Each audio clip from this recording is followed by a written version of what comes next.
bem, nós vamos então para a primeira carta de João, encerrando assim a nossa série de estudos a respeito de como lidar com os profetas itinerantes, os falsos e os verdadeiros. Por amor aos que não estiveram aqui nas outras ocasiões, apenas um resumo, nós vimos nos nossos estudos que a igreja cristã, a igreja apostólica, ela enfrentou muitos problemas, desde a sua origem, a sua incepção. E entre os problemas enfrentados pela igreja estava a questão da sua identidade, da sua mensagem. Os apóstolos estavam ocupados não somente em plantar novas igrejas e fazer discípulos, mas por causa do surgimento quase que imediato de interpretações alternativas à pessoa e à obra de Cristo, eles eram obrigados a instruir os crentes a respeito da verdade e do erro. Na realidade, grande parte da literatura do Novo Testamento, das cartas do Novo Testamento, surgiram por conta dessa necessidade que os apóstolos sentiram de instruir as igrejas a respeito dos falsos ensinamentos. Como eles não podiam estar em todas as igrejas ao mesmo tempo, e a demanda era muito grande, as cartas apostólicas serviam como substituto da presença dos apóstolos e dos escritores do Novo Testamento. Então eles escreviam cartas, instruindo as igrejas a respeito daquelas questões, cartas estas que eram lidas durante os cultos, no plenário das igrejas, para que elas tomassem conhecimento do ensinamento apostólico. E nessa categoria nós encontramos as 3 cartas de João e a carta de Judas, que nós já estudamos. Já vimos a 2ª e a 3ª de João, que trata da hospitalidade aos mestres, aos itinerantes, e também como João ensina a igreja a fazer a distinção entre aqueles que são de Deus e os que não são. Vimos hoje de manhã a carta de Judas, uma cartinha muito rica, que levanta algumas questões, até de ordem canônica, nós vimos isso, toca em muitas questões teológicas, mas que mostra a firmeza de Judas, o irmão de Jesus, em tratar desses assuntos. E agora à noite, permitindo Deus, nós vamos abordar a primeira carta de João, que traz alguns testes do verdadeiro cristianismo, que nos fornece alguns critérios para que nós não somente analisemos a mensagem das pessoas que chegam até as nossas comunidades, mas também para que nós nos examinemos a nós mesmos diante de Deus, para ver se de fato pertencemos a Deus ou não. O que levou João a escrever essa carta? Ele enviou essa carta a igrejas localizadas na província da Ásia, aquela região que fica ao redor, você olhando no mapa, ao redor do mar Mediterrâneo, mais para a direita, acima. Isso porque, segundo a tradição nos informa, ele viveu os seus últimos anos ali naquela região. E ele dali, provavelmente da cidade de Éfeso, ele exercia a liderança pastoral e a sua autoridade apostólica sobre igrejas daquela região. Eu não vou dizer que ele exercia autoridade sobre os presbitérios daquela região, porque vocês vão pensar que eu estou dizendo que ele era presbiteriano. Mas, com certeza, sobre as igrejas daquela região, ele tinha essa autoridade e jurisdição. E essa carta foi destinada a essas igrejas. Os destinatários, pelo que nós depreendemos da carta, os destinatários estavam sendo ameaçados por alguns erros doutrinários e práticos, ensinados por esses ditos profetas itinerantes, sobre os quais nós já vimos bastante desde sexta-feira. Recordando, eles se aproveitavam da hospitalidade que os cristãos ofereciam aos pregadores do Evangelho para se infiltrar nas igrejas e assim disseminar falsos ensinamentos. E eles tinham feito isso já em algumas igrejas, como é o caso de Judas, da carta de Judas, libertinos que estavam influenciando os cristãos de determinada região, que obriga Judas a escrever. Havia um problema também, que ele trata na sua 2ª carta, de cristãos que estavam abrindo a sua casa para hospedar esses falsos mestres, a ponto de João dizer assim, que se alguém chegar em nossa casa e não traz essa doutrina, a doutrina de Cristo, não é somente não receber, é nem dizer bem-vindo, não é? Porque quem diz bem-vindo para ele se torna participante das suas más obras. Ou seja, é uma atitude de identificação e rejeição imediata. No caso aqui da primeira de João, é o mesmo caso. Estas igrejas estavam sendo infiltradas ou ameaçadas por falsos mestres. E João escreve essa carta com dois propósitos básicos em mente. Primeiro, ele precisa expor os erros doutrinários desses falsos mestres.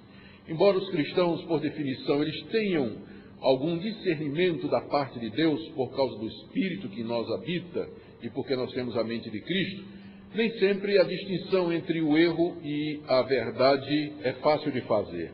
Daí porque Deus colocou mestres nas igrejas, colocou pastores para que nos guiem nessa distinção tão importante. Então, na sua função de pastor e mestre, ele faz uma exposição ou uma denúncia dos erros desses mestres. E o segundo objetivo, ao fazer isso, é confirmar os verdadeiros crentes na doutrina dos apóstolos. Ele quer dizer àqueles cristãos: vocês aprenderam a verdade, essa é a verdade que vai salvar vocês, permaneçam nela. E com isso eles teriam a plena certeza da sua salvação. Esses falsos mestres que João combate aqui eram provavelmente pregadores itinerantes que tinham saído dos círculos cristãos. Quem sabe eram líderes nas igrejas e saíram porque adotaram uma outra teologia, adotaram uma outra visão a respeito de Cristo. E foram pelas igrejas, pelo mundo afora, procurando enganar as pessoas e tentando disseminar os seus ensinos nas comunidades cristãs. Como nós já mencionamos, os falsos mestres, eles nunca são plantadores de igreja, porque eles vão pescar no aquário dos evangélicos. Eles acham as igrejas já estabelecidas e eles vão procurar membros lá. Então, o alvo dos falsos mestres, dos itinerantes, já são comunidades estabelecidas. O alvo são essas comunidades já estabelecidas. É fácil pescar no aquário, né? Difícil é pescar no mar aberto. Mas pescar no aquário é mais fácil, porque você já sabe que o peixe está lá e que ele com facilidade vai ser atraído pela sua isca. Então, eram pregadores que provavelmente tinham saído do círculo cristão. Pela leitura que nós fazemos da carta, e eu vou tentar resumir aqui, esses pregadores eram adeptos de uma forma embrionária, iniciante, de gnosticismo. Esse termo, gnosticismo, identifica um tipo de ensinamento que surgiu no meio cristão, exatamente por essa época, e cuja ênfase era na gnose, que é uma palavra grega que significa conhecimento. Então, esses adeptos da gnose, ou do gnosticismo, eles diziam que tinham recebido da parte de Deus um conhecimento secreto que nem os apóstolos tinham. Então, eles se propunham como sendo a última revelação de Deus. E diziam que para que alguém fosse salvo, era preciso adquirir esse conhecimento secreto, essa luz que Deus havia dado, não através dos apóstolos, mas além dos apóstolos, a eles em particular. E esse conhecimento secreto, essa gnose que eles defendiam, tinha a ver com a pessoa de Jesus Cristo. E o que eles ensinavam a respeito de Jesus Cristo é que Jesus Cristo, esse era o conhecimento último, né, que nem os apóstolos tinham, é que Jesus, na verdade, ele não havia assumido uma forma física, que o corpo de Jesus era apenas aparente. Porque se Deus é espírito e o espírito é bom, e a matéria é inferior, porque esse era o pressuposto, eram essas ideias que eles tinham, que eram ideias derivadas do neoplatonismo, do dualismo grego, que eram filosofias que marcavam aquela cultura. Então Deus não poderia ter se encarnado. A ideia de Deus assumir uma forma física era repugnante para os que eram adeptos dessa ideia de que a matéria é inferior e que a matéria pertence a uma realidade distinta da realidade espiritual e que ela é intrinsecamente pecaminosa, a matéria. Então, como é que Deus poderia ter assumido uma forma humana? Então, para resolver o problema, eles disseram que Jesus, na verdade, o Filho de Deus, ele não veio em carne, ele não assumiu um corpo humano verdadeiro, mas uma aparência de corpo. Mais adiante, no segundo século, eles vão ser chamados de docéticos, do verbo grego dokel, que significa parecer. Então, eles foram chamados de docéticos por isso, porque diziam que Jesus parecia ser gente, mas na verdade era quase que um fantasma. Ou se fôssemos usar a linguagem moderna, era um holograma, uma projeção virtual de Deus, mas não um corpo físico real e verdadeiro. E outras consequências dessa visão deles poderia se perceber na prática. Já que para eles a matéria era intrinsecamente má e desprezível, eles não viam nada errado com uma vida em pecado, porque Deus não se importava com a matéria. Deus não ligava para o corpo, já que era uma realidade inferior e pecaminosa. Ou seja, para eles, pecado e iniquidade se resumiam no que era físico, palpável e material, e não faria a menor diferença na vida do cristão. E aqui você encontrava duas atitudes desses pregadores para com o pecado. Uns se tornaram ascéticos, legalistas. Resolveram mortificar o corpo como sendo a sede do pecado. O pecado habita no corpo. Então eles se flagelavam, se chicoteavam, faziam prolongados jejuns para mortificar o corpo. Não é esse tipo de gnóstico que é combatido aqui. O tipo de gnóstico que era combatido aqui era o outro que dava uma interpretação diferente. Já que o pecado faz parte da realidade física e material do corpo, ele é irrelevante para a vida espiritual. Não faz diferença nenhuma, porque Deus não liga para o que é material e concreto. Deus está preocupado com as realidades espirituais.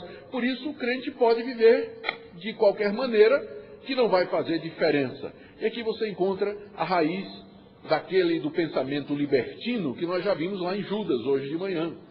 E era mais ou menos dessa linha, os nicolaítas, que você encontra lá no livro de Apocalipse, os seguidores de Balaão, também em Apocalipse, os seguidores da profetisa Jezabel, que você encontra também no livro de Apocalipse. Então a base filosófica era essa. Outra consequência, se o corpo é intrinsecamente mau e pecaminoso, esses gnósticos, que se travestiam de cristãos, eles achavam que não tinha valor algum em você exercer misericórdia para com os irmãos carentes. Porque as necessidades físicas, elas eram inferiores às necessidades espirituais. E por que eu vou me preocupar com um irmão que está com fome, que está com sede, que está precisando de alimento ou de roupa? Porque tudo isso pertence a essa realidade inferior. Então veja como, se você pega uma doutrina errada no seu início, ela vem se desdobrando em uma série de implicações igualmente erradas. E nós, na prática, somos aquilo que nós acreditamos. Você não tem como separar doutrina de prática. O erro dessas pessoas era uma visão dualista de mundo, de que aquilo que é espiritual é bom e aquilo que é material é intrinsecamente pecaminoso. Então, a partir dessa visão errada, todas as doutrinas bíblicas foram relidas dessa perspectiva errônea, e o resultado era um tipo de cristianismo que de cristianismo tinha muito pouco.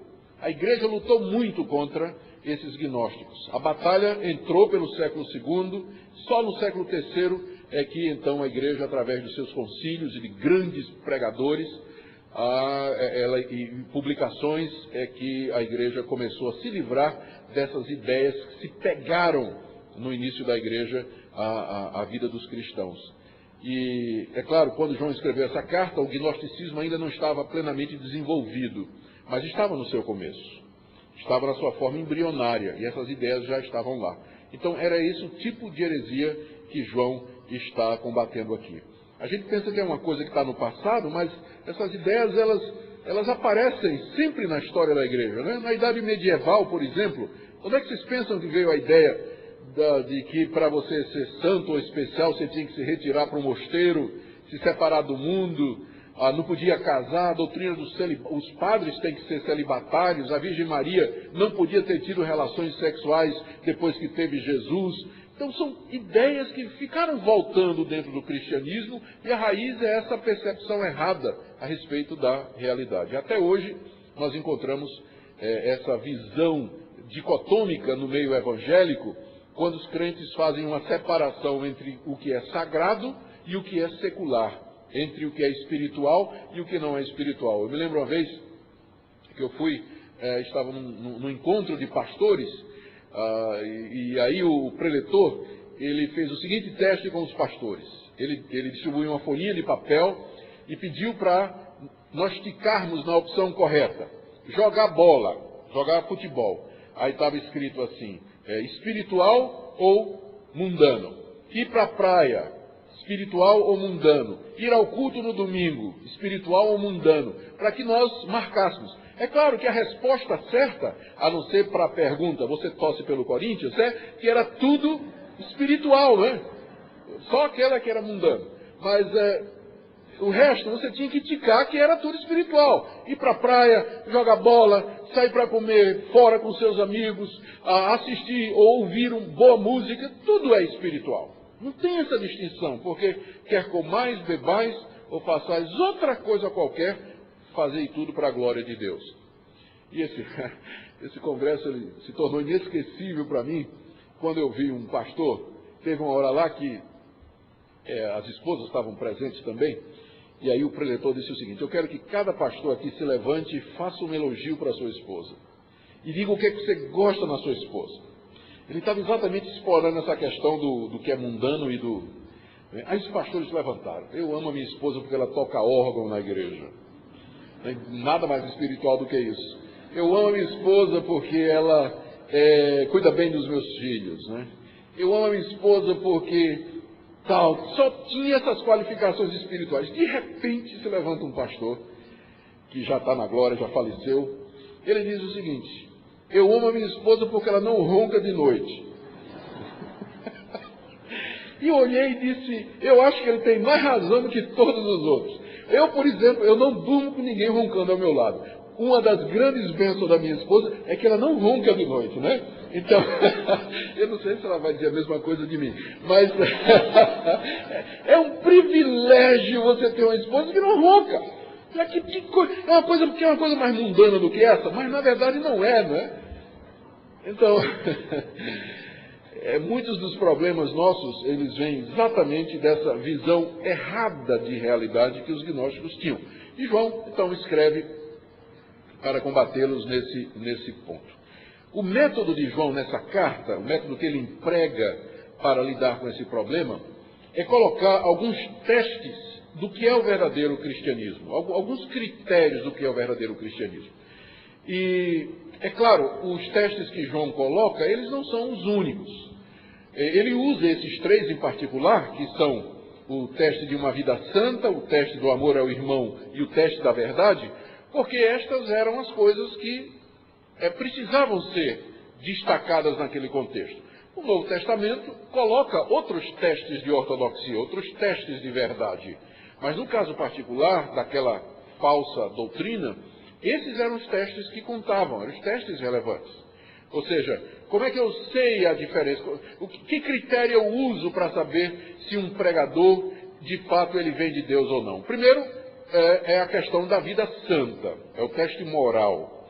Se a pessoa, de fato, anda nos mandamentos de Deus, ama a lei de Deus e faz o que é reto. O segundo teste é o teste do amor ao irmão. Quem procede de Deus ama, de fato, aqueles que são de Deus. E o amor aqui é o amor prático, que tem a ver com a satisfação das necessidades físicas. Aqui nós vamos chamar de teste social. E o terceiro teste que ele coloca é o teste doutrinário, a verdade a respeito da pessoa de Jesus. Outros testes poderiam ser colocados, mas João enfoca esses três, porque tem a ver com a situação que as igrejas estavam enfrentando. Então, na carta, ele distribui esses testes, não assim, de uma maneira sistemática. Primeiro um, depois o outro, aí recomeça. Não, eles estão espalhados de maneira irregular na carta, mas dá para perceber claramente os blocos em que ele trata de cada uma dessas questões, esses testes que ele coloca diante da igreja. Eu penso que essa é uma abordagem muito boa, porque melhor do que chegar para a igreja e dizer isso está errado, melhor é você instruir a igreja e dar os critérios e deixar que a própria igreja chegue a essa conclusão. Você coloca o retrato do verdadeiro cristão na mão da igreja. E a igreja então vai olhar para aquele retrato e vai olhar para a cara do pregador itinerante que está chegando ali. E a igreja chega então à sua própria conclusão. Essa pessoa procede de Deus, ou então essa pessoa não procede de Deus, porque não bate com a descrição que a Bíblia me dá daquele que ama a Deus e anda nos seus caminhos. Da mesma forma, esse retrato do verdadeiro cristão funciona como um espelho para mim, para que eu olhe ali e faça um exame sincero de coração, se a minha profissão de fé é legítima, se ela é sincera, se de fato eu sou convertido, se eu pertenço a Deus. Então esses testes têm esses objetivos. Deixa eu dar em resumo, então, esses 3 testes, e depois nós vamos pegar 3 passagens de João e analisar verso por verso esses testes em loco, no texto bíblico. Em resumo, quando o primeiro teste de João, e ele já começa com esse teste, é o teste moral. Para João, se alguém é de Deus, ele vai andar nos caminhos de Deus. Ele vai fazer a vontade de Deus.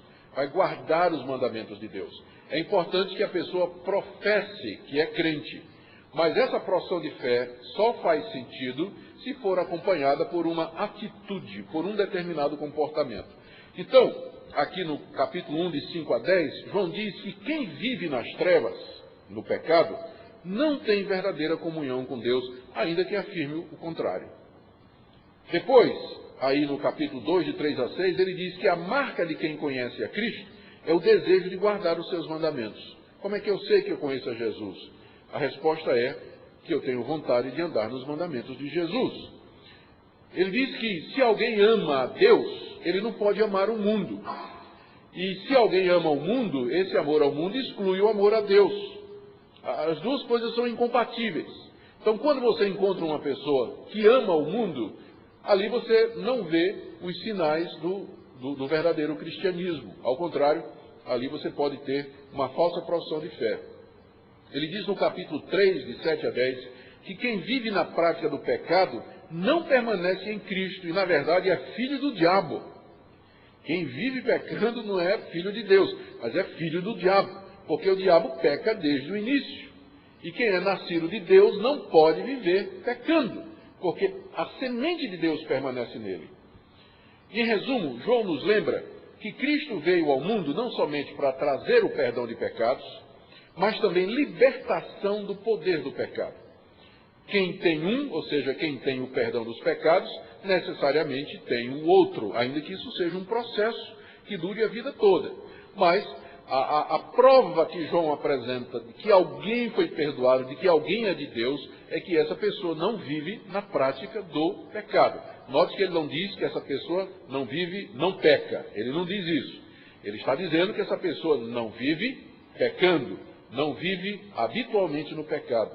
Ou seja, esse ponto aqui não quer dizer que João está ensinando a perfeição. Na verdade, ele até diz que se nós dissermos que não temos pecado, nós estamos nos enganando a nós mesmos. Então esse é o teste moral. Como é que eu reconheço o falso profeta?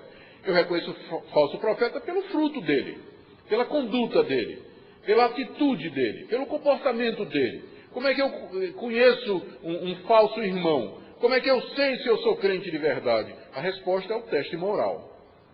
Porque a salvação, ela não exclui a santificação. Ao contrário, ela é o início, ela marca o início da santificação.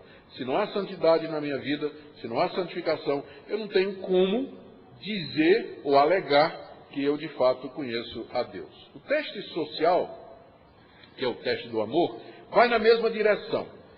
João fala do amor cristão, dizendo que esse amor não é em palavras, mas em ação, capítulo 3, de 11 a 18. Nesse mesmo capítulo ele diz que o amor nos dá confiança diante de Deus, diz que Deus é amor, já estamos no capítulo 4, Deus é amor, e a manifestação desse amor foi enviar seu Filho Jesus ao mundo para nos salvar. Portanto, o verdadeiro amor é o que alguém faz em obediência aos mandamentos de Deus. Capítulo 2, de 2 a 5, capítulo 5, verso 3, o que ele tem em mente, isso fica claro no capítulo 3, 17 a 18, é que, entre outras coisas, é a preocupação com as necessidades dos irmãos fisicamente carentes. Ele diz que quem odeia seu irmão está em trevas, capítulo 2, pois o que é de Deus ama seu irmão, capítulo 3, e quem não ama não é de Deus, capítulo 4. Então, Se primeiro ele colocou a santidade como um teste do verdadeiro cristão, ele agora coloca o amor como teste do verdadeiro cristão. Quem não ama, não é de Deus. Quem não ama, não é de Deus, porque Deus é amor. Então esse é o argumento dele. Como consequência, o amor que se manifesta em boas obras é um critério pelo qual podemos conhecer o que vem de Deus ou não. E aí você vê como ele já enquadra o falso profeta daquela época. O falso profeta, aqueles gnósticos, não tinham a menor preocupação com as necessidades dos outros. E João aqui já os enquadra, né? Então vocês já vejam se esses são de Deus ou não. Porque quem ama de fato a Deus se preocupa com a necessidade dos outros. E esses profetas não estão interessados nisso. Eles introduziram uma dicotomia e separando aquilo que Deus uniu, que são as necessidades tanto da alma quanto do corpo. O terceiro teste é o teste doutrinário, que João coloca. Ele diz, capítulo 2, que quem nega que Jesus é o Cristo, o Messias, o Salvador do mundo, enviado por Deus, esse tal é mentiroso e pertence ao anticristo. Então o teste aqui é a postura com relação à pessoa de Jesus e sua obra. Quem nega que Jesus Cristo veio em carne, ou seja, que tinha um verdadeiro corpo humano, também é do anticristo. Porém, quem confessa que Jesus é Filho de Deus, este é de Deus. Capítulo 4, de 14 a 15, capítulo 5, verso 1. 3 testes. O teste da vida santa, o teste do amor ao irmão e o teste doutrinário centrado na pessoa de Jesus Cristo. Através desses 3 testes, nós poderemos saber ou reconhecer os falsos profetas dos verdadeiros e poderemos analisar nossa própria situação diante de Deus. Nós vamos então agora pegar 3 exemplos da carta. Não tem como expor a carta toda, são 5 capítulos, né? Apesar de que o pastor Bornelli disse que eu podia até meia-noite, mas eu não quero abusar da paciência dos irmãos, porque eu estaria aí falhando no teste do amor, né, para com vocês. Então eu peguei algumas passagens que vão servir de ilustração desses testes para nós. Primeiro, então, vamos aí, você pode abrir sua Bíblia na 1 de João, capítulo 1, versos de 5 a 10. Nós faremos agora a leitura.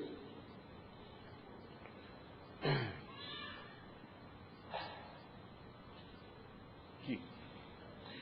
Ora, a mensagem que da parte dele temos ouvido e vos anunciamos é esta, que Deus é luz, e não há nele treva nenhuma. Se dissermos que mantemos comunhão com ele e andarmos nas trevas, mentimos e não praticamos a verdade. Se, porém, andarmos na luz, como ele está na luz, mantemos comunhão uns com os outros, e o sangue de Jesus, seu Filho, nos purifica de todo pecado. Se dissermos que não temos pecado nenhum, a nós mesmos nos enganamos e a verdade não está em nós. Se confessarmos os nossos pecados, ele é fiel e justo para nos perdoar os pecados e nos purificar de toda injustiça. Se dissermos que não temos cometido pecado, fazemos-lo mentiroso e a sua palavra não está em nós. Nós vamos continuar, porque na verdade esse teste vai até meados do capítulo 2. Filhinhos meus, estas coisas vos escrevo para que não pequeis. Se todavia alguém pecar, temos advogado junto ao Pai, Jesus Cristo justo. E ele é a propiciação pelos nossos pecados, e não somente pelos nossos próprios, mas ainda pelos do mundo inteiro. Ora, sabemos que o temos conhecido por isso, se guardamos os seus mandamentos.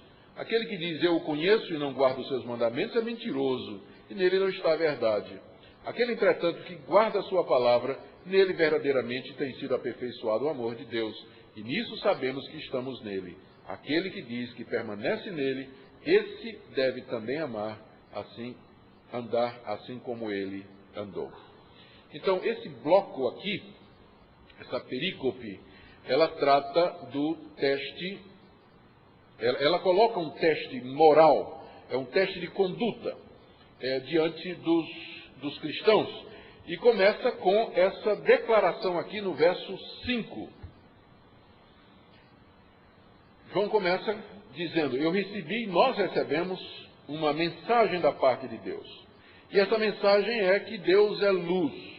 Então, está aqui no verso 5. A mensagem que da parte dele temos ouvido e vos anunciamos é esta, que Deus é luz e não há nele treva nenhuma. Há várias metáforas que são aplicadas ao ser de Deus na Bíblia. Entre elas, essa da luz. A luz fala de pureza, fala de santidade. A luz também fala da dissipação das trevas. E quando a luz é usada para Deus, geralmente reflete ou se refere ao seu caráter santo. Ao seu caráter santo que odeia o pecado, identifica o pecado e julga o pecado, da mesma forma que a luz condena as trevas, dissipa as trevas e deixa claro e faz claramente a distinção entre ela, a luz, e aquilo que não é luz. Então, essa é a mensagem que os apóstolos receberam a respeito do ser de Deus. Deus é luz, Deus é santo. Ele não somente é santo, mas ele deseja que os seus filhos sejam santos. E Deus, porque é luz, ele conhece profundamente o nosso coração e sonda as suas profundezas.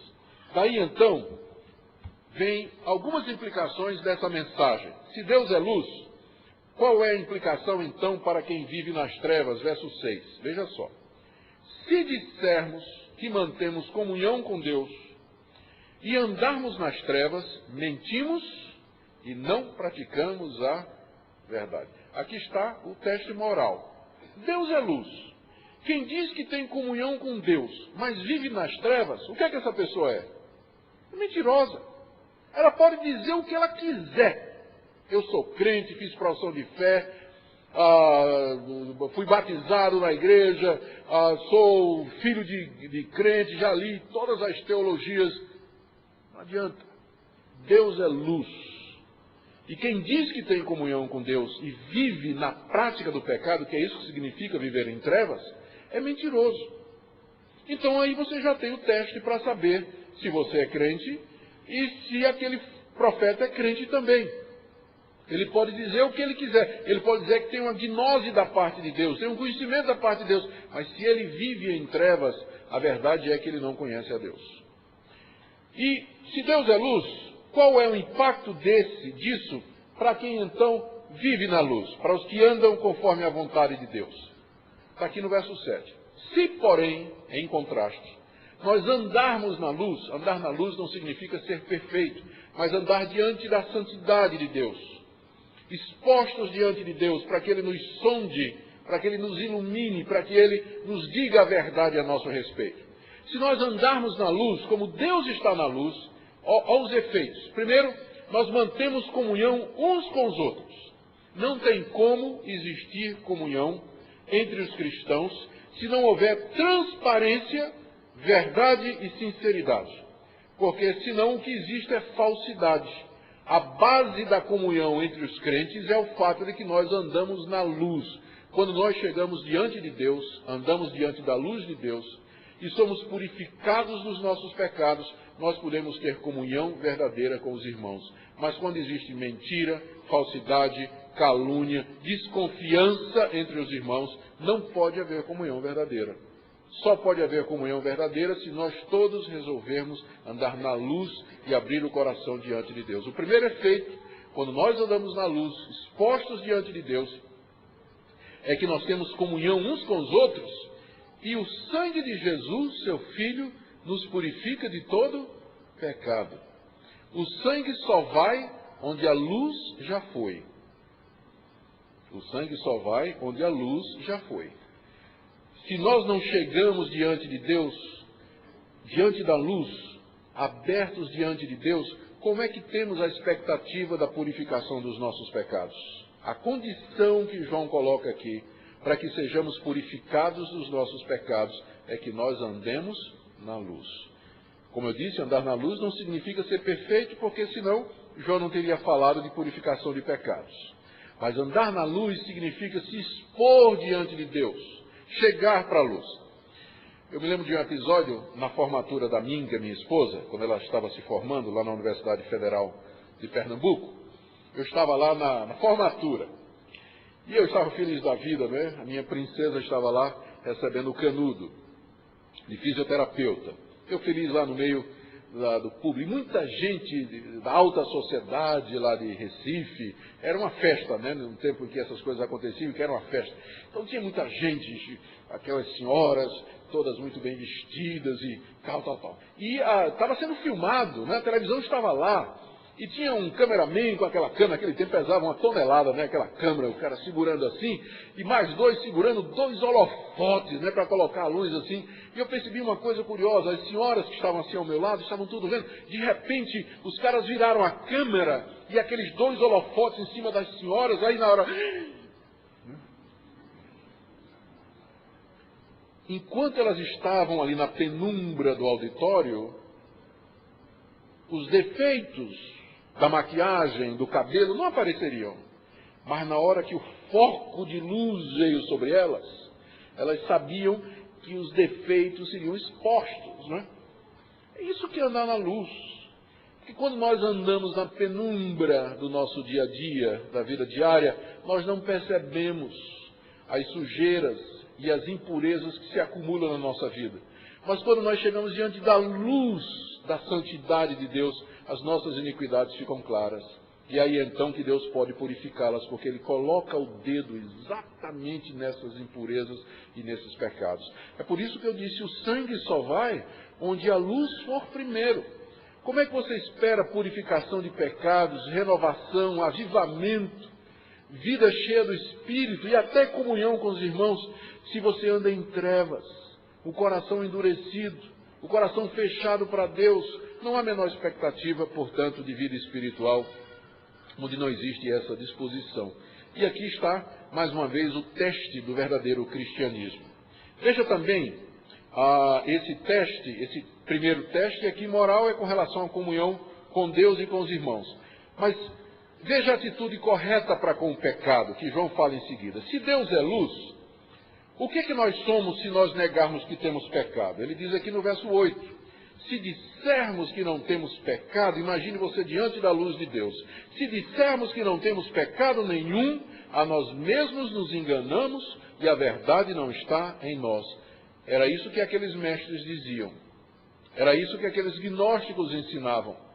E por esse critério aqui, já ficava claro que eles não podiam proceder de Deus e que eles não conheciam a Deus e que não andavam na luz. E esse teste funciona para nós mesmos. Se nós dissermos que não temos pecado, nós, na verdade, estamos nos enganando a nós mesmos, porque Deus nos conhece e a verdade não está em nós. Mas, o que Deus é? O que é que Deus, como é que Ele age se nós, ao contrário, admitirmos os nossos pecados? Está aí no verso 9. Se nós, ao contrário, confessarmos os nossos pecados diante de Deus, o que é que Ele é? Como é que Ele se torna para nós? Ele é fiel e Ele é justo. Fiel porque Ele prometeu que faria isso. E justo porque os nossos pecados já foram castigados em Cristo Jesus. E, portanto, é justo que Deus nos perdoe os pecados e Ele nos purifique de toda injustiça. A primeira condição para a purificação, se vocês veem aqui no verso 5, aliás, no verso 7, é que nós andemos na luz. E aí o sangue de Jesus nos purifica de todo pecado. Aqui no verso 9 ele diz que se confessarmos os pecados, essa purificação acontecerá. Andar na luz, confessar os pecados, admiti-los diante de Deus, esse é o caminho para o avivamento espiritual e para a verdadeira vida cristã. E é o critério pelo qual nós podemos julgar se uma pessoa procede de Deus ou não. Qual é a atitude dela com relação ao pecado. Isso é tão característico das seitas. Quando nós examinamos as seitas e determinados ensinamentos no meio evangélico, nós percebemos que a tendência de muitos é negar aquilo que na teologia reformada nós chamamos da depravação total do homem. Geralmente as seitas e os falsos profetas, eles pregam uma visão otimista do homem, que o homem é intrinsecamente bom, que o homem tem em si a habilidade de agradar a Deus, que o homem acaba sendo o seu próprio salvador, que ele é capaz de praticar coisas meritórias diante de Deus. Todavia, a verdade de Deus sobre nós é que o pecado nos alcançou de tal maneira que bem nenhum existe em nós. Nós somos corrompidos da planta dos pés até o alto da cabeça pelo pecado. E a nossa vontade está de tal maneira influenciada pelo pecado que nós não somos mais livres para abraçar o bem.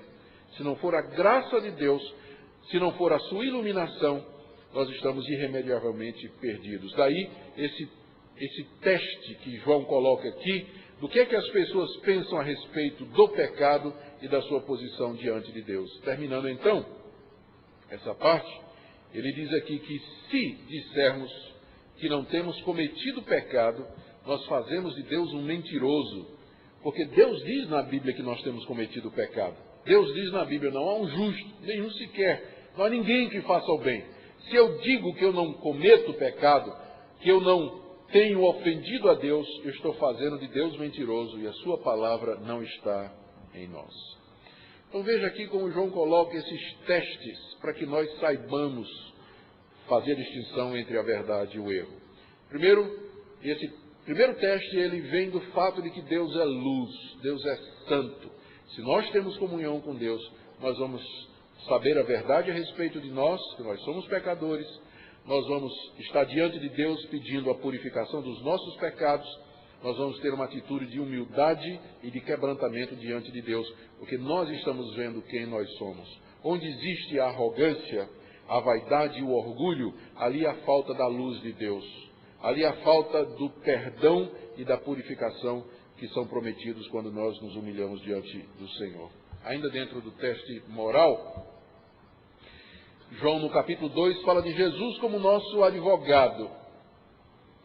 Ele diz por que é que escreve, para que ele não quer que nós pequemos, mas e se pecarmos, o que é que acontece?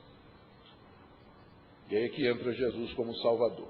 Veja só, meus filhos, filhinhos, estas coisas vos escrevo para que não pequeis. Aqui João faz uma ressalva importante, porque ele acabou de dizer que se nós dissermos que não temos pecado, nós estamos nos enganando. Então poderia dar a impressão que João está dizendo assim, o pecado é normal na vida de vocês. Mas não é isso que ele está dizendo. E na verdade ele está escrevendo essas coisas para que nós não pequemos. Está aí o verso 1 com todas as letras, não é? Filhinhos meus, estas coisas vos escrevo para que não pequeis. Quando ele fala do perdão de Deus, da purificação pelo sangue, da comunhão com Deus, a graça, ela vem não como uma capa para que nós vivamos no pecado, mas como um estímulo à santidade. Estas coisas foram escritas, quando ele fala de perdão, quando ele fala da misericórdia de Deus, estas coisas são escritas não é para que vocês vivam pecando, abusando da graça de Deus. Na verdade, estas coisas foram escritas para que vocês não pequem, para que vocês vivam uma vida reta. Mas, e se todavia alguém pecar? Porque nesse vale de lágrimas, nós ainda permanecemos com os resquícios da velha natureza em nós. Adão ainda está em nós. Ainda somos corrompidos, apesar de renovados e regenerados pelo Espírito Santo. Então o pecado às vezes acontece. O pecado não pode marcar a nossa vida, mas ele às vezes acontece. Quando Minka e eu estávamos na África do Sul, eu estava estudando para fazer o meu mestrado, nós fizemos uma vez uma viagem, eu já contei isso aqui o ano passado, fizemos uma viagem em que nós saímos do centro da África do Sul, onde estávamos estudando na Universidade Reformada de lá, e chegamos até a cidade do Cabo, e voltamos pelo litoral do Oceano Índico, por Durban e a chamada Linha Verde, a costa do Oceano Índico, lindo, foi uma das viagens mais bonitas que nós fizemos, mais de 5.000 quilômetros de carro. E aí quando nós chegamos, os amigos perguntaram, a viagem foi boa? Foi tudo bem. E o carro deu algum problema? Não, ele furou um pneu nesses 5.000 quilômetros, né? Mas o que é um pneu furado em 5.000 quilômetros? Agora, se o seu pneu fura a cada 50 metros, né, alguma coisa está errada. Está errada. Não estou dizendo que não vai ter um pneu furado na sua vida. Eventualmente, fura um pneu. Mas se a cada 50 metros você está furando um pneu, essa não é a vida cristã normal. Não é isso que a palavra de Deus nos ensina. Meus filhos, estas coisas eu escrevo para que vocês não pequem. E se alguém pecar, nota que ele coloca aqui na condicional, né? Se, porventura, alguém pecar. Não está dizendo que é obrigado, o crente não é obrigado a viver pecando. Se, porventura, alguém pecar. E aí, então, entra a figura maravilhosa do Senhor Jesus. Se alguém pecar, temos advogado junto ao Pai, Jesus Cristo, o justo. Temos diante de Deus aquele que intercede por nós, o Paráclitos, aquele que é o intercessor em nosso favor, aquele que morreu na cruz do Calvário por nós. E João diz que ele é a propiciação pelos nossos pecados. Essa palavra propiciação, ela é a tradução da palavra grega hilasterion, que é o correspondente do hebraico kaforet, que era o nome daquela tampa que ficava em cima da arca. Vocês lembram lá da arca do Antigo Testamento que Deus mandou fazer? Deus mandou Moisés fazer uma arca de ouro, e dentro colocou a lei e mais algumas coisas, e essa arca tinha uma tampa trabalhada, que tinha inclusive 2 querubins, de frente um para o outro, cujas asas se tocavam. Então, esse caforete, essa tampa, o hilasterion, chamado também de propiciatório, tapava a lei, cobria a lei que estava dentro da arca. E o sacerdote, uma vez por ano, entrava lá no Santo dos Santos, com sangue do cordeiro, e aí então derramava aquele sangue em cima do propiciatório, do caforete ou do hilasterion. Então, quando João diz que Cristo é o nosso propiciatório, o nosso caforete ou hilasterion, a figura é tirada do Antigo Testamento. Porque ele funciona como aquele tampa-pecados, né? Aquela tampa que cobria a lei que nos condena. Cobria a lei que nos condena, com sangue sobre ela. Então, é esse o sentido da palavra propiciação. Era ali que era feita a propiciação e cobria a lei. A lei não nos alcançava mais com a sua condenação. Cristo é a propiciação pelos nossos pecados. Portanto, não existe mais condenação para nós. E essa propiciação é tão poderosa, que mesmo sendo eficaz apenas para os que são de Deus, ela potencialmente seria suficiente para cobrir os pecados do mundo todo. Só é eficaz para quem é de Cristo. Embora, potencialmente, se fosse assim, se o mundo inteiro se convertesse, o mundo inteiro poderia ser propiciado pelo sacrifício de Cristo. Todavia, a eficácia desse sangue é somente para os que estão na luz, nós já vimos isso. Para os que andam na presença de Deus, para os que permanecem em trevas, fica só a possibilidade, mas eficazmente o sacrifício de Cristo é extensivo apenas aos que são seus, apenas para aqueles que são dele. E agora veja só, a grande pergunta é a seguinte, veja só, você é pecador e eu sou também. Nós sabemos que tem uma propiciação provida ou providenciada por Deus para nós, que é o Senhor Jesus, o advogado. Como é que eu sei que Jesus é o meu advogado? Como é que eu sei que ele se ofereceu pelos meus pecados? Como é que eu sei que os meus pecados foram propiciados? Resposta: ora, sabemos que o temos conhecido por isso, se guardamos os seus mandamentos. Mais uma vez o teste moral. Como é que eu sei que eu sou de Jesus? Resposta: se eu guardo os mandamentos dele. Como é que eu sei que Jesus é o meu advogado? Se eu guardo os mandamentos dele. Como é que eu sei que os meus pecados foram perdoados? Se eu ando nos mandamentos de Deus. Mais uma vez o teste moral. O teste moral que tem como objetivo distinguir o certo do errado.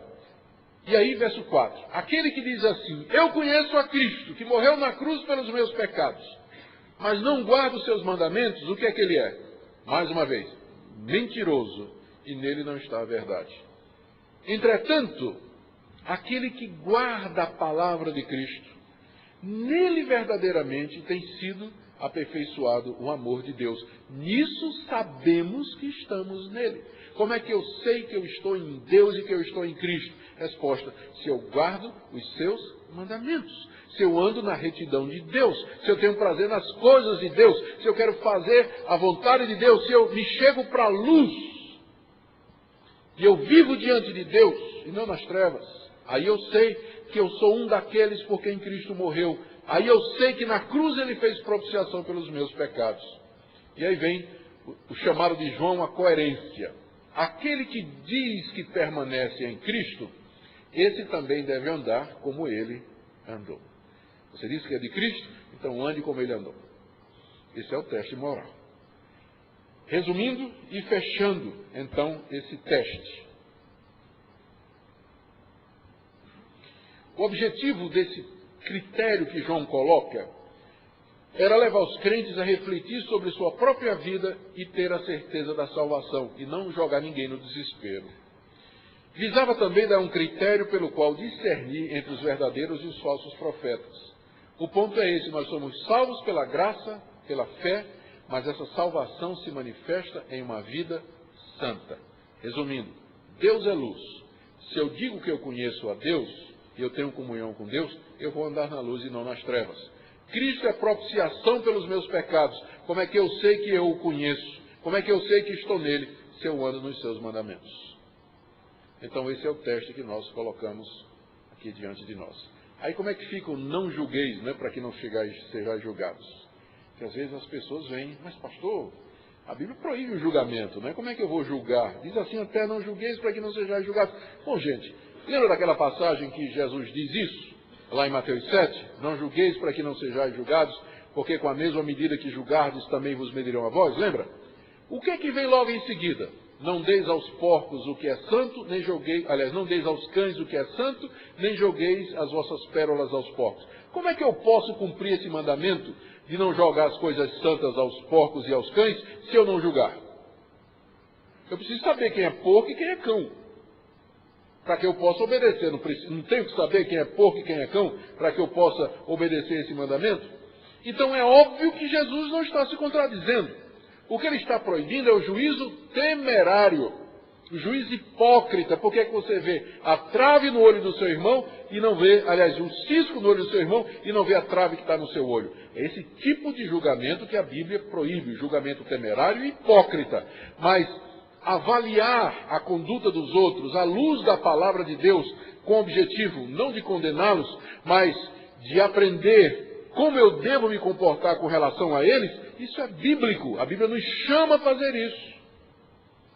Nos chama a fazer isso. Mas esse teste ele tem que ser aplicado primeiro na minha vida. Sou de Deus, ando na luz, Cristo é o meu Salvador, amo os mandamentos de Deus, vivo na prática da santidade. Aí então, em seguida, eu vou fazer esse teste com aqueles que se apresentam como sendo enviados de Deus, trazendo uma mensagem da parte de Deus. Muito bem. Vamos agora rapidamente para o teste social. E aqui João vai aprofundando a faca, o bisturi, né? Aqui nós vamos já para o capítulo 3. Por gentileza, então, você pode acompanhar aí.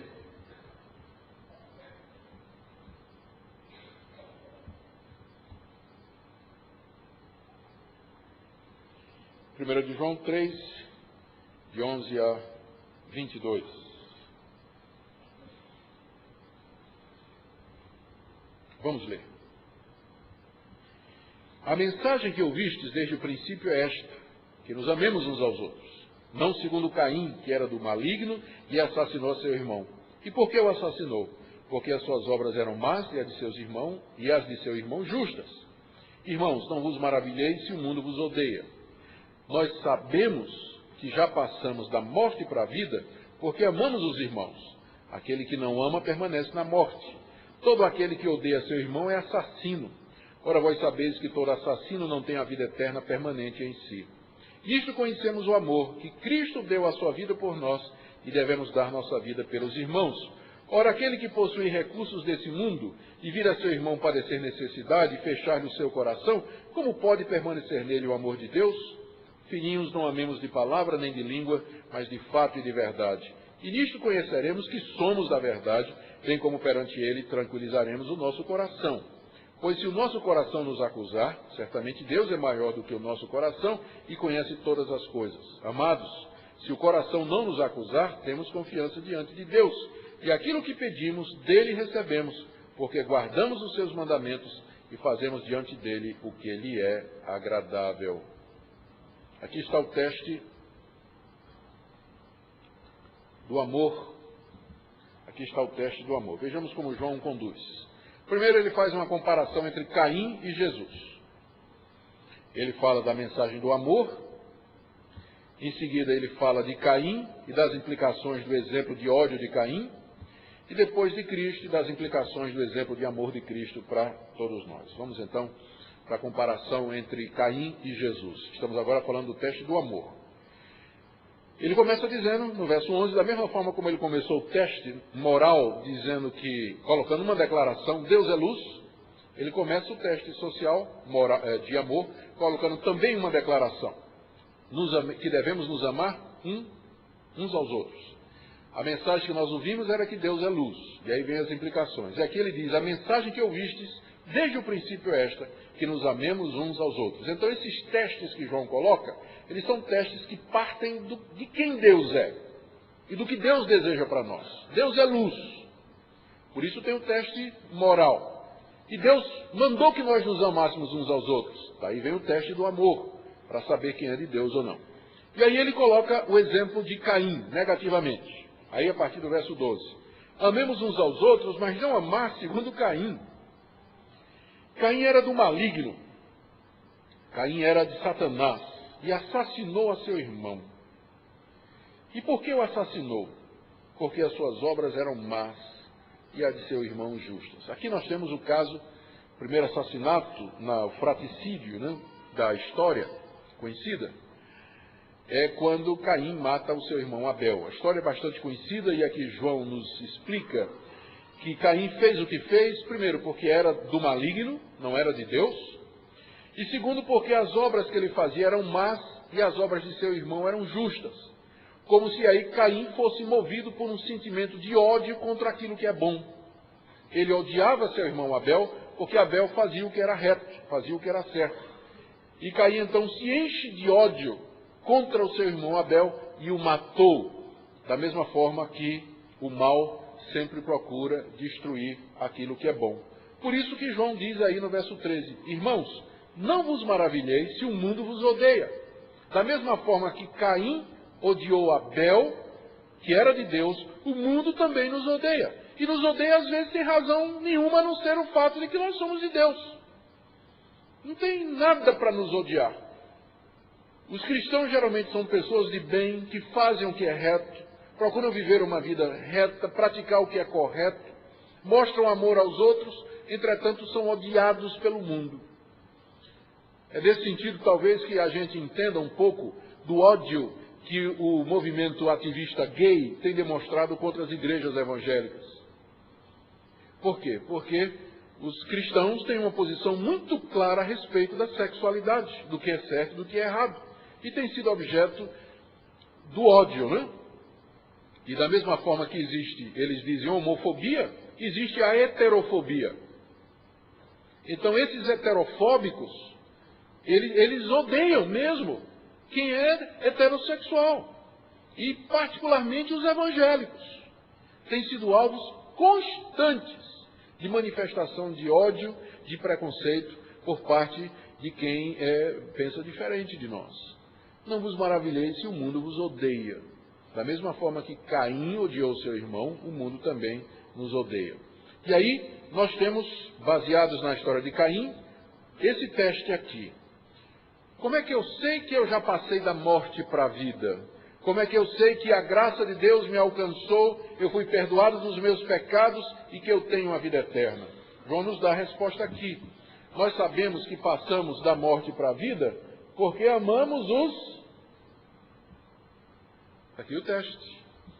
Como é que eu me convenço que eu sou crente? É que eu olho para mim e vejo que no meu coração eu só tenho amor pelos meus irmãos. Eu amo meus irmãos. Eu tenho alegria neles. Estou disposto a me sacrificar por eles. Eu dou a eles o primeiro lugar. Eu me importo com eles. Como é que eu sei que eu sou de Deus e que eu de fato sou salvo? Porque o meu coração tem amor pelo meu irmão, pelos meus irmãos. Esse é o teste que João coloca. Eu desconfio que todos nós vamos sair daqui hoje à noite desconfiados que nós não somos salvos, não é? Porque são testes que nos desafiam profundamente. Só que esses testes não foram feitos para anjos, mas para pessoas como eu e como você.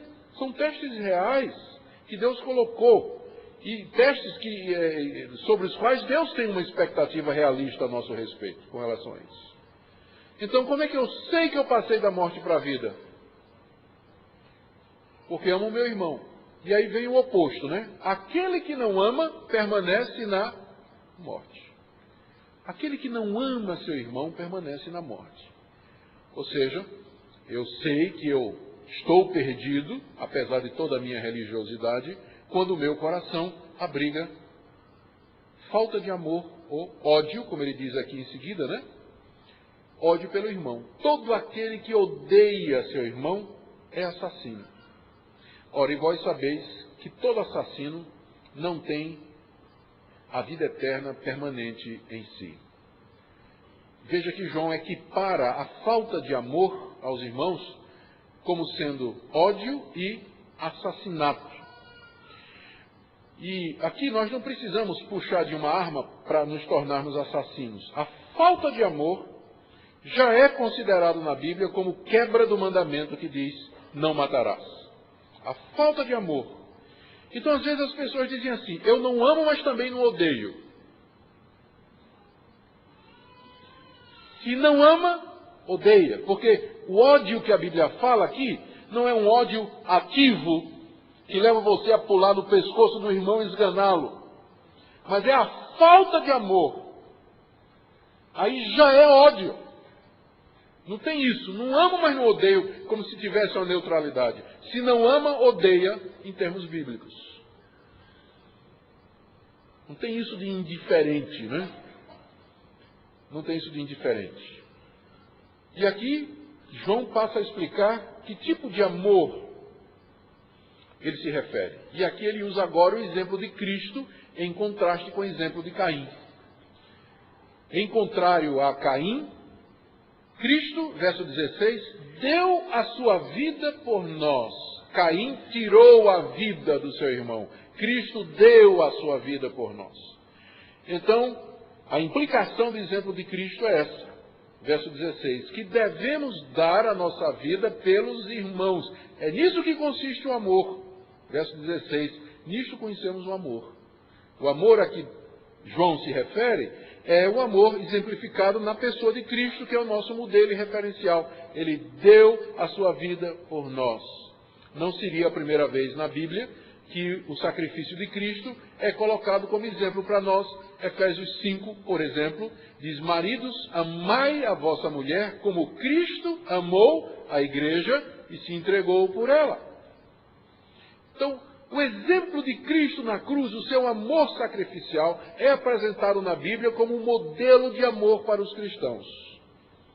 É o amor que se entrega, é a atitude de alguém que se dá pelos outros. Não é amor de palavra, mas de verdade. E aqui João faz a aplicação, ó. Veja só a aplicação prática disso. Ora, aquele que possui recursos desse mundo, que está falando de recursos financeiros, e vir a seu irmão padecer necessidade, e fechar o seu coração, como pode permanecer nele o amor de Deus? Daqui nós depreendemos que o amor que João tem em mente é o amor ativo, é o amor que se preocupa e se sensibiliza com a situação de miséria e necessidade dos outros. É por isso que o oposto do amor é a indiferença. É você estar indiferente, e o seu irmão está ali, você tem condições, ele é necessitado, está passando por um momento difícil, não só financeiro, mas espiritual. Você não diz assim: eu não amo, mas não odeio. Não tem isso. O fato de você saber da necessidade dele e você não fazer nada, essa indiferença já é considerada como falta de amor e quebra do mandamento que diz: não matarás. Em termos práticos é isso mesmo. E aí vem a exortação: olha, filhinhos, não amemos de palavra. É fácil cantar, né? Eu te amo, meu irmão, em Cristo. É fácil cantar isso, né?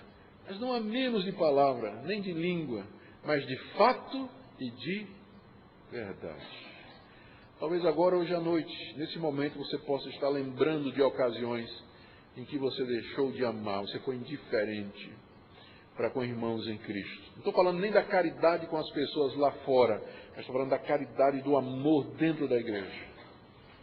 Talvez você possa olhar hoje à noite para a sua vida, sua atitude de indiferença, de isolamento da comunidade, de se inteirar da vida dos outros, de procurar fazer parte da vida dos outros, de saber como vão os outros. Quando a gente faz aquela pergunta, tudo bem, meu irmão, como é que você vai? Ela tem que ser sincera, não é? Tem que haver uma legítima preocupação, como é que vão os nossos irmãos, para que nós possamos, de alguma maneira, manifestar o nosso amor. Aqui do verso 19 em diante,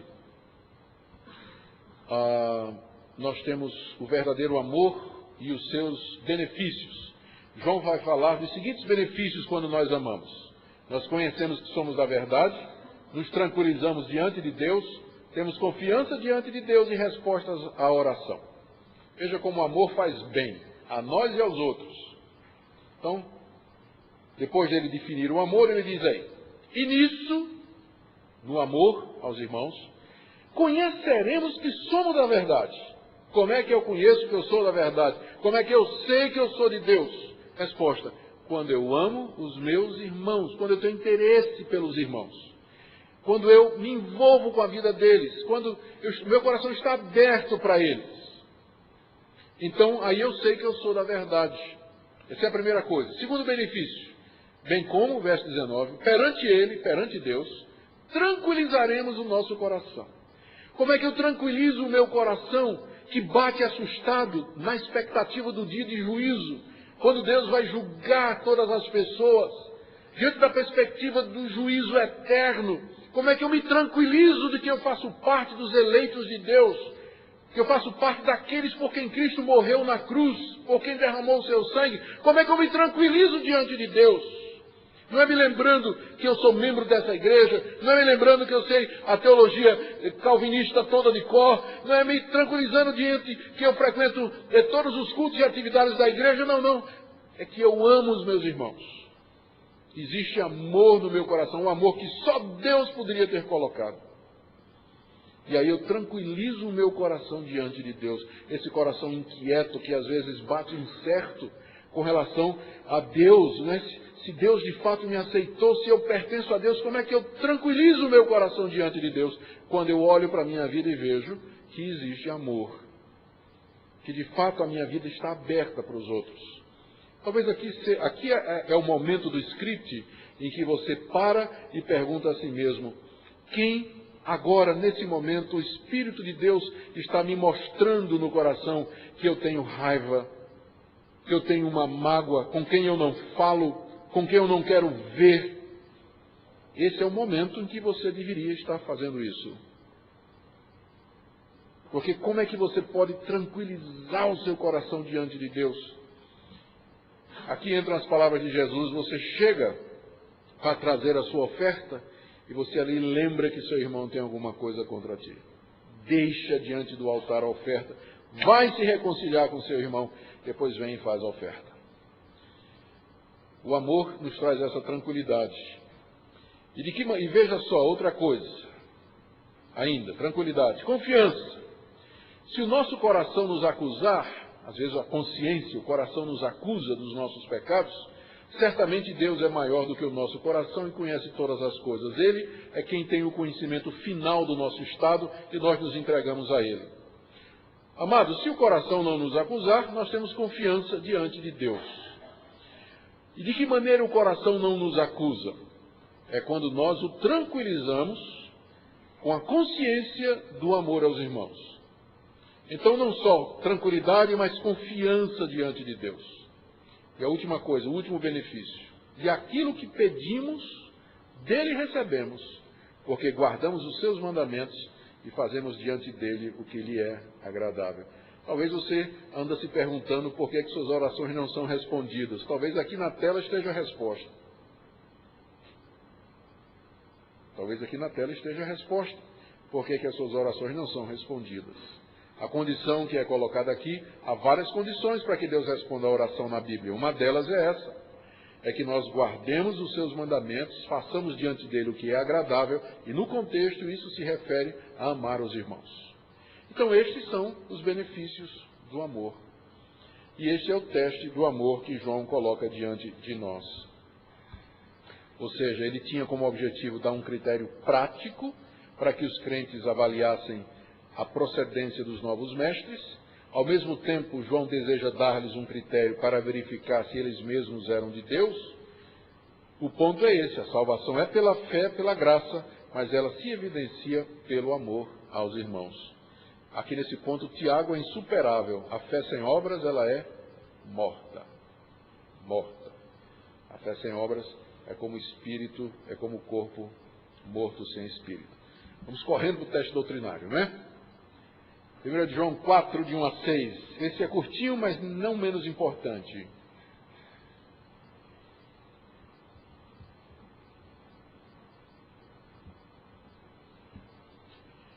Amados, não deis crédito a qualquer espírito. Antes provai os espíritos se procedem de Deus, porque muitos falsos profetas têm saído pelo mundo fora. Nisso reconheceis o Espírito de Deus. Todo espírito que confessa que Jesus Cristo vem em carne é de Deus. Todo espírito que não confessa a Jesus não procede de Deus, pelo contrário, esse é o espírito do anticristo, a respeito do qual tendes ouvido que vem e presentemente já está no mundo. Filhinhos, vós sois de Deus, e tendes vencido os falsos profetas, porque maior é aquele que está em vós do que aquele que está no mundo. Eles procedem do mundo, por essa razão falam da parte do mundo, e o mundo os ouve. Nós somos de Deus. Aquele que conhece a Deus nos ouve.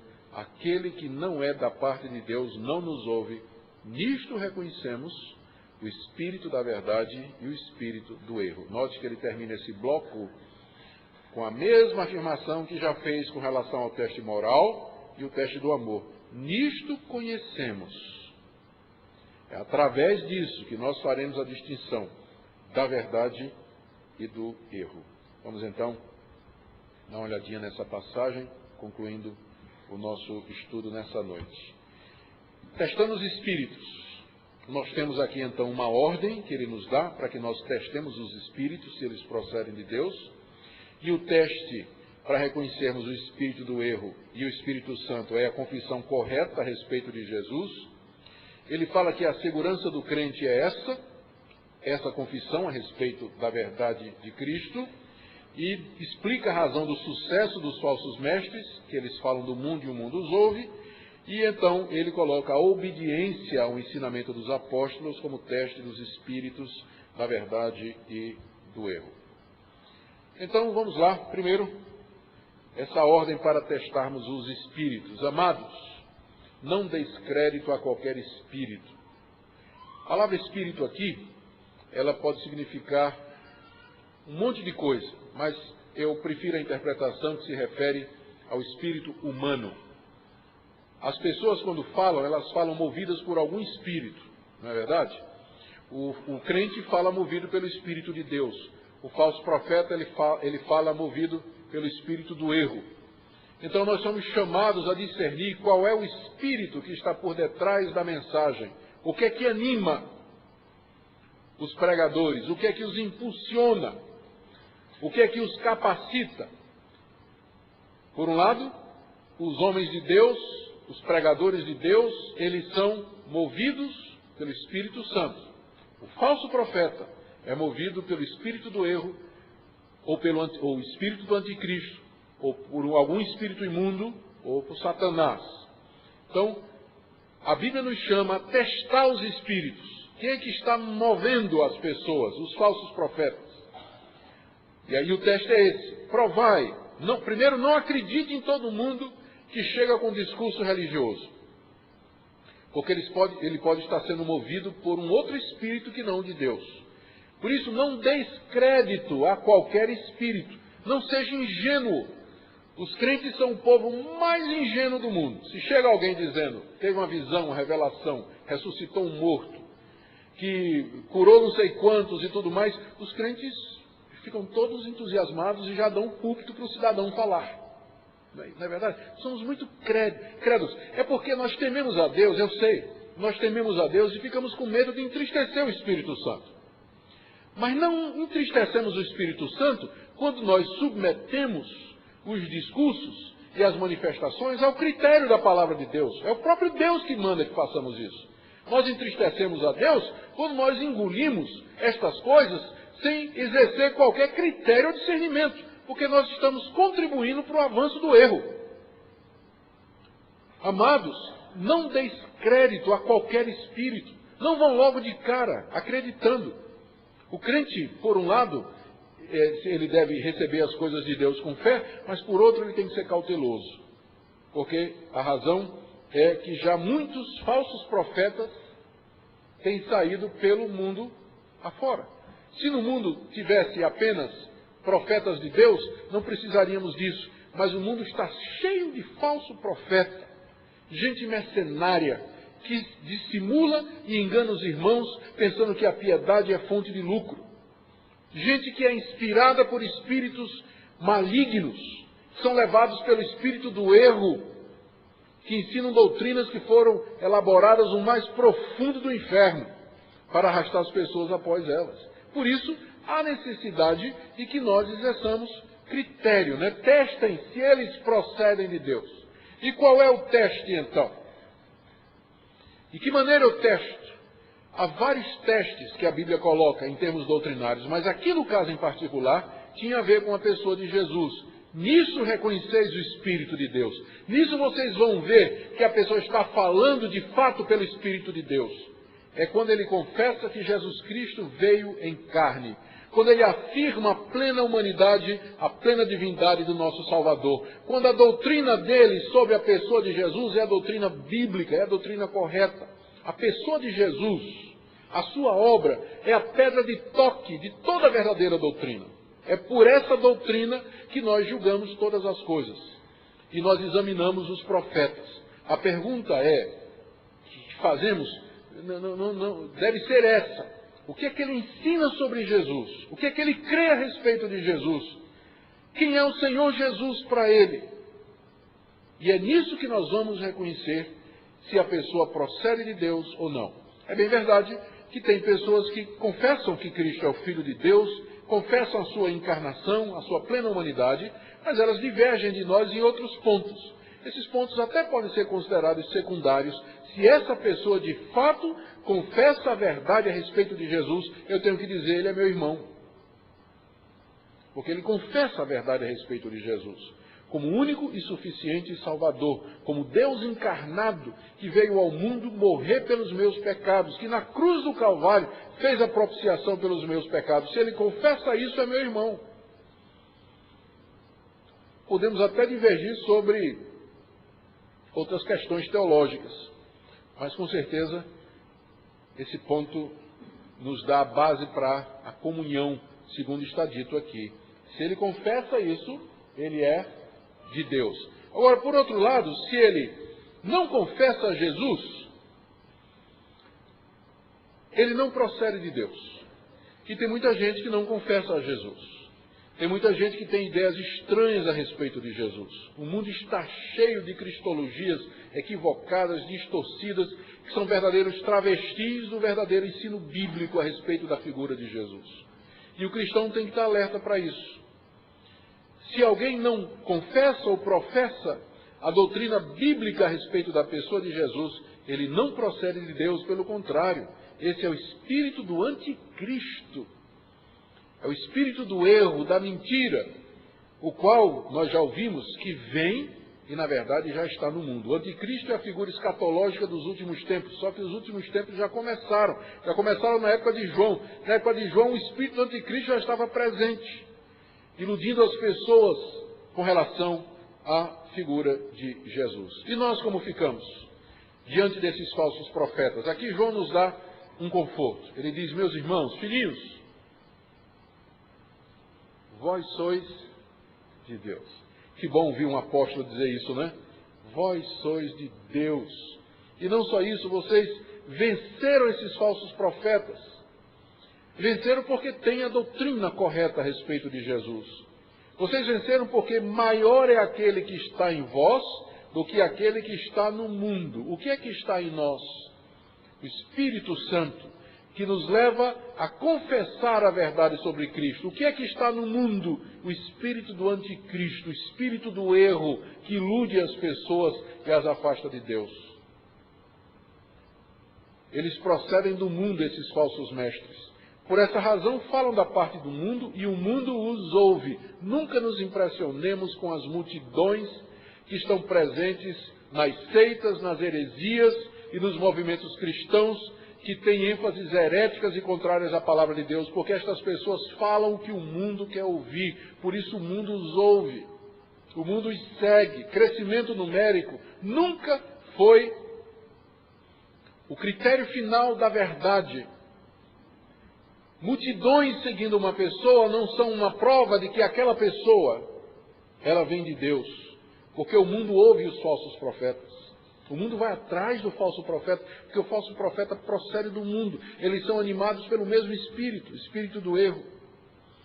Por outro lado, também não quero dizer que nós vamos viver sempre pequenininhos, não é? Pensando que os predestinados foram todos para as outras igrejas e os reformados não têm eleitos nenhum. Eu também não acredito nisso. Eu creio que nós devemos ser igrejas abençoadas e crescentes, sempre. Mas nunca isso tem que ser usado como um critério para a verdade. As multidões não são critério para a verdade, porque num dia eles gritam Hosana, o que vem em nome do Senhor, e 2 dias depois eles gritam crucificam. Então não vamos nos guiar pela multidão. Mas esse é o sucesso do mundo, dos falsos profetas. E aqui o teste final. Teste final. João diz assim: nós somos de Deus. Esse nós aqui é João e os demais apóstolos. Nós somos de Deus. Aquele que conhece a Deus nos ouve. Aqui ele coloca o teste da obediência apostólica como sendo decisiva para a verdade e para o erro. Quem é de Deus vai ouvir aquilo que os apóstolos ensinaram. Quem é de Deus nos ouve, diz o apóstolo João. Nós aqui, é ele e os demais apóstolos, assim nós entendemos. Quem é de Deus vai ouvir a mensagem apostólica e vai se firmar nessa mensagem e não vai querer ultrapassá-la. Aquele que não é da parte de Deus, diz o apóstolo João, não nos ouve. E ele se refere aos falsos profetas, que diziam que tinham uma mensagem além da mensagem apostólica, uma mensagem diferente, que dizia que Jesus não veio em carne. E nessa sintonia com os apóstolos é que nós reconhecemos o espírito da verdade e o espírito do erro. Os apóstolos não estão mais aqui para nos falar pessoalmente destas coisas. Os que se dizem apóstolos, na verdade, não são. Os verdadeiros apóstolos de Cristo não os há mais. Eles foram um número selecionado e definido, cumpriram o seu papel de lançar os fundamentos da igreja e fizeram escrever a verdade de Deus. Todavia, mesmo que eu não tenha João hoje para me dizer a mensagem que ele recebeu da parte de Cristo, eu tenho os escritos de João. Os apóstolos nos falam hoje pela Escritura, pela palavra. Aqui eu ouço a voz de João, a voz de Pedro, a voz de Paulo, a voz de Cristo, a voz do Espírito, a voz de Deus na Escritura Sagrada. E o teste do erro e o teste da verdade é esse aqui. Aquele que conhece a Deus ouve as palavras de Deus. Quem não é da parte de Deus não vai ouvir. Ouvidos moucos, surdos e mortos. E esse é o teste, é assim que nós sabemos o espírito da verdade e o espírito do erro. 3 testes. Conclusão do teste doutrinário. O cristão é conhecido não somente pela vida santa e pelo amor, mas pela reta doutrina. É lamentável quando às vezes ouvimos pessoas dizendo que doutrina é uma coisa que mata a igreja. Vamos amar e fazer o que é correto. Não tem essa dicotomia. Essas coisas estão entrelaçadas, essas 3 coisas, esses 3 testes, eles estão tecidos, juntos, entretecidos, de maneira que nós não podemos separar um do outro. O teste central aqui é a respeito da pessoa e da obra do Senhor Jesus. Mais uma vez, o alvo de João é que nós nos examinemos para a plena certeza da esperança e também que estejamos alertas contra os falsos mestres que se infiltram em nossas igrejas. Eu concluo com essa aplicação e colocando diante dos irmãos. Nós estamos aqui diante da palavra de Deus, diante dos testes que o próprio Deus, através de João, colocou para a sua igreja. É verdade que, quando João escreveu estas coisas, ele tinha em alvo, ele tinha em mente os problemas específicos de uma comunidade. Mas na hora que a sua carta foi colocada no cânon como palavra de Deus, ela foi abstraída daquele contexto e ela passa a ter uma aplicação universal. Ela tem a ver com você, ela tem a ver comigo hoje, no século XXI, que moramos no Brasil, na cultura ocidental. E os testes de Deus permanecem o mesmo. Como é que eu sei que eu sou de Deus? Como é que eu sei que eu conheço a verdade, que Deus permanece em mim, que os meus pecados foram perdoados? A resposta é essa.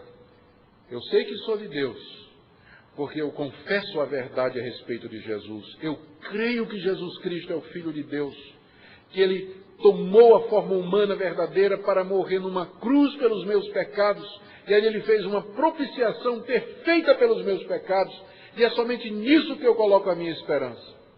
Esse é o teste doutrinário. Eu sei que sou de Deus porque essa fé no Senhor Jesus, essa confiança que eu tenho nele, me leva a viver uma vida santa, a viver uma vida reta, a andar nos mandamentos dele. E eu sei que eu sou de Deus porque eu não somente creio nele de todo o coração, como essa fé em Jesus como o único e suficiente Salvador mudou a minha vida e o meu coração. Eu posso perdoar os meus inimigos, posso perdoar as pessoas que me ofenderam, posso abrir o meu coração para amar até aqueles que me aborrecem. Eu sei que sou crente porque hoje à noite eu tomo a decisão de que eu vou amar os meus irmãos. Porque hoje à noite eu tomo a decisão de que eu vou falar com fulano e com cicrano e vou lhe pedir perdão pelas coisas que eu disse a respeito dele. Eu sei que sou crente porque hoje à noite eu tomo a decisão de que eu vou perdoar fulano e cicrano pelas coisas que me disse. Eu sei que sou crente porque hoje à noite eu vou tomar a iniciativa de reatar a minha comunhão e a minha amizade com aqueles irmãos da igreja com quem eu não falo há muito tempo. Eu sei que sou crente porque hoje à noite, diante de Deus, eu perdoo a todos os meus inimigos e oro por eles e peço que Deus os abençoe. Você pode dizer isso? Se você pode de todo o coração dizer isso, e se você pode diante de Deus tomar essa decisão, tranquilize seu coração diante de Deus. Tranquilize o seu coração diante de Deus e tenha confiança naquele Deus que é fiel e justo para nos perdoar os pecados e nos purificar de toda injustiça. Vamos orar.